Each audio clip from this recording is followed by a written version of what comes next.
YCP అధినేత AP మాజీ CM Jagan పై serious అయ్యారు అసెంబ్లీ స్పీకర్ అయ్యన్న పాత్రుడు. ప్రతిపక్ష హోదాపై జగన్ నిరాధార ఆరోపణలతో తప్పుడు ప్రకటనలు చేస్తున్నారని మండిపడ్డారు. ప్రతిపక్ష హోదా కోసం జగన్ హైకోర్టుకు కూడా వెళ్లారని చెప్పారు. కొద్ది రోజులుగా జగన్ వైసీపీ సభ్యులు చేసిన కామెంట్స్ తమ దృష్టికి వచ్చాయని అసెంబ్లీలో చెప్పారు స్పీకర్. వారు చేస్తున్న ఆరోపణలు గందరగోళానికి గురి చేస్తున్నాయని విమర్శించారు. ప్రతిపక్ష హోదా ఇవ్వాలంటే సభలో సరైన సంఖ్యాబలం ఉండాలని చట్టం చెబుతోందన్నారు. 175 మంది సభ్యులున్న సభలో కనీసం 18 మంది సభ్యులు ఉంటేనే ప్రతిపక్ష హోదా వస్తుందన్నారు.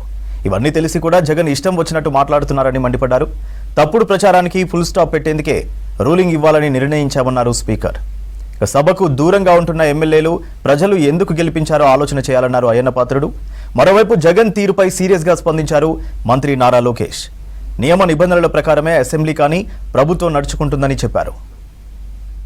నాయకుడిగా గుర్తింపు పొందాలంటే సభలో కనీసం 10% సంఖ్యాబలం ఉండాలన్నది నిబంధన గురించి ఆయనకి స్పష్టంగా తెలిసినని సభాముఖంగా ఆయన చెప్పిన ప్రసంగం రుజువు చేస్తుంది.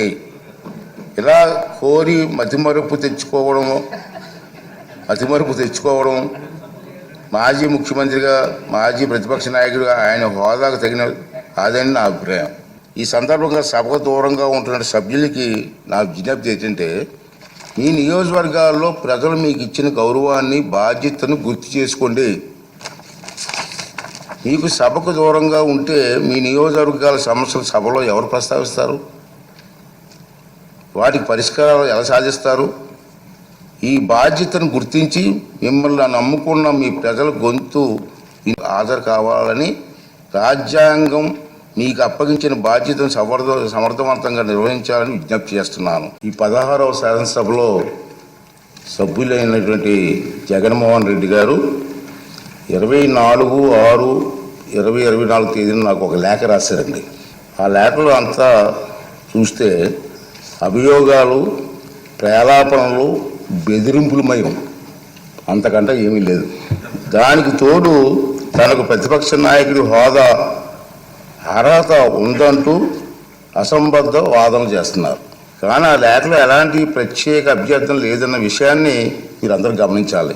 విచిత్రం ఏమిటంటే, తనకు ప్రతిపక్ష నాయకుడిగా ప్రకటించవలసిందిగా శాసనసభ కార్యదర్శిని, స్పీకర్ కార్యదర్శిని ఆదేశించాలని ఆ రిట్ పిటిషన్లో విజ్ఞప్తి చేశారు. ప్రతిపక్ష నాయకుడిగా గుర్తింపు పొందాలంటే సభలో కనీసం 10% సంఖ్యాబలం ఉండాలన్నది నిబంధన గురించి ఆయనకి స్పష్టంగా తెలిసినని సభాముఖంగా ఆయన చెప్పిన ప్రసంగం రుజువు చేస్తుంది. ఇలా కోరి మతిమరుపు తెచ్చుకోవడం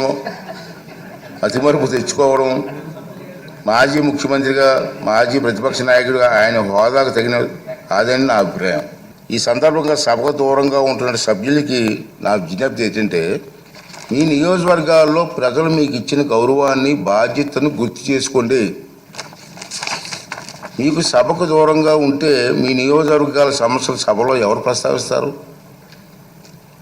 వాటికి పరిష్కారాలు ఎలా సాధిస్తారు? ఈ బాధ్యతను గుర్తించి మిమ్మల్ని నమ్ముకున్న మీ ప్రజల గొంతు హాజరు కావాలని రాజ్యాంగం మీకు అప్పగించిన బాధ్యతను సమర్థవంతంగా నిర్వహించాలని విజ్ఞప్తి చేస్తున్నాను.